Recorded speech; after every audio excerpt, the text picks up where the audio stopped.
In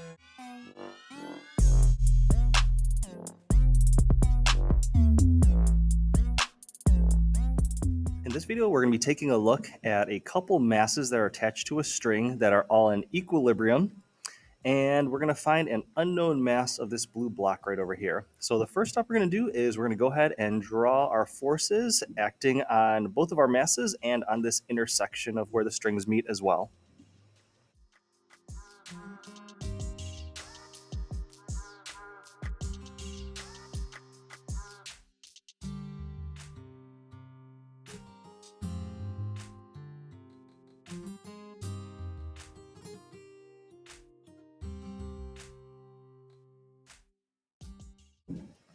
All right, now we have all of our forces acting on both of our masses along with this main intersection over here. Now, although this isn't particularly a mass that people would concentrate on, that is the point where all the forces are sort of interacting. It's like the central point that's in equilibrium that's keeping the entire system at rest. So if we have a case in equilibrium, we know that the net force in the horizontal and vertical direction are going to be 0 newtons because there is no movement, velocity, or acceleration of any sort. Now, with that in mind, we want to analyze the system and figure out what are the important vertical and horizontal pieces of it.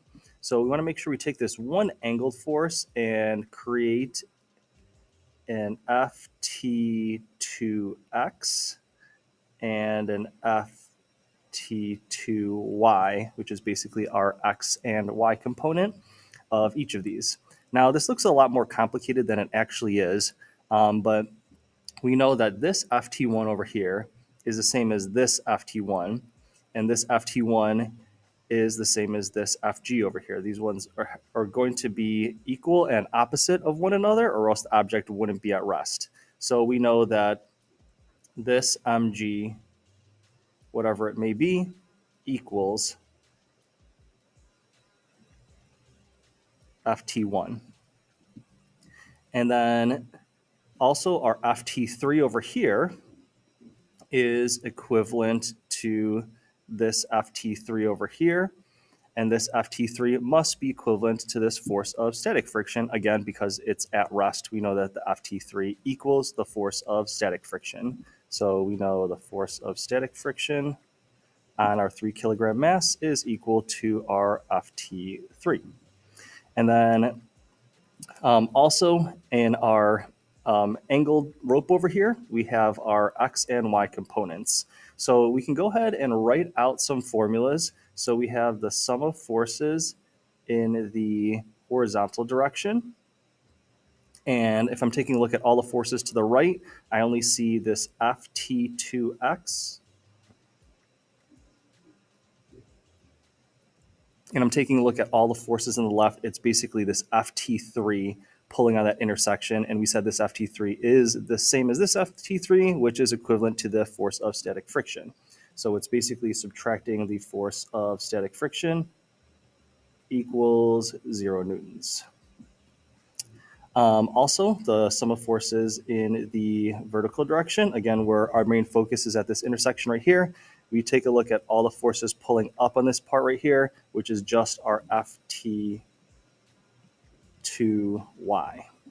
And then the only force that's pulling downward is this Ft1. And again, this Ft1 is the same as this Ft1, which is equivalent to this Fg over here, which is just mg. So this m is our unknown. And then I can go ahead and put in 9.8 for my g just to have some more numerical values, equals 0 newtons.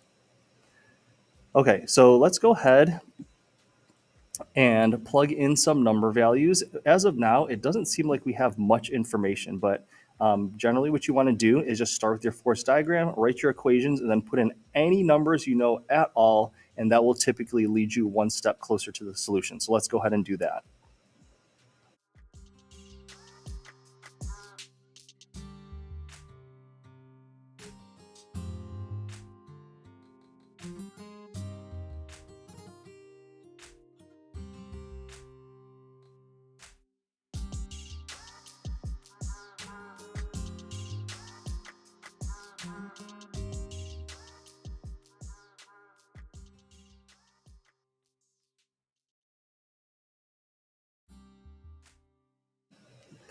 All right, so where we're at right now is we have the Ft2x of 8.82 newtons.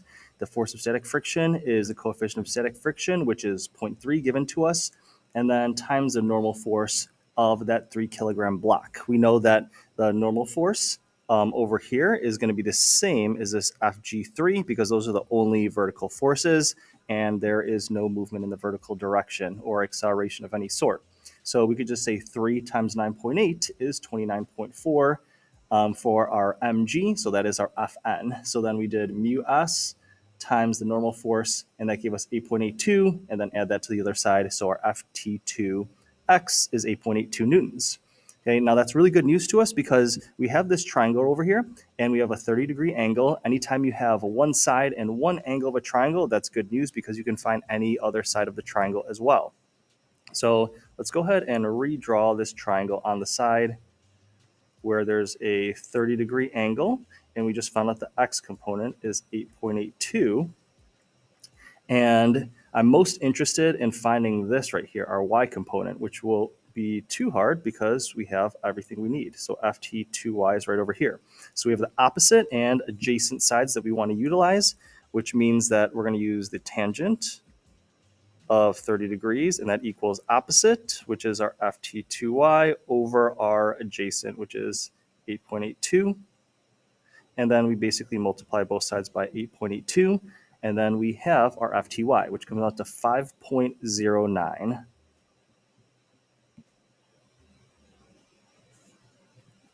So now if we know this is 5.09 newtons, we can add this mg to the other side, so equals m times 9.8.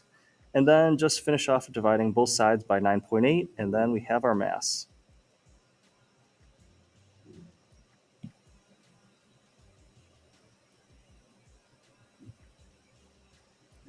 Okay, so when you're working on a problem like this, if you have a certain point, such as this over here, it may not necessarily look like it's the focus because there's some other masses in the problem, but that's the point where everything is pushing or pulling. Therefore, that would be your focus of your equilibrium problem. And a lot of times that some of these forces are all connected to one another, such as this Ft1 and this Ft1 and this Fg. And then you can kind of simplify it by seeing what things are equivalent to each other and then creating some formulas from there. So I hope that was helpful to you in solving an equilibrium problem. Thank you for watching and listening.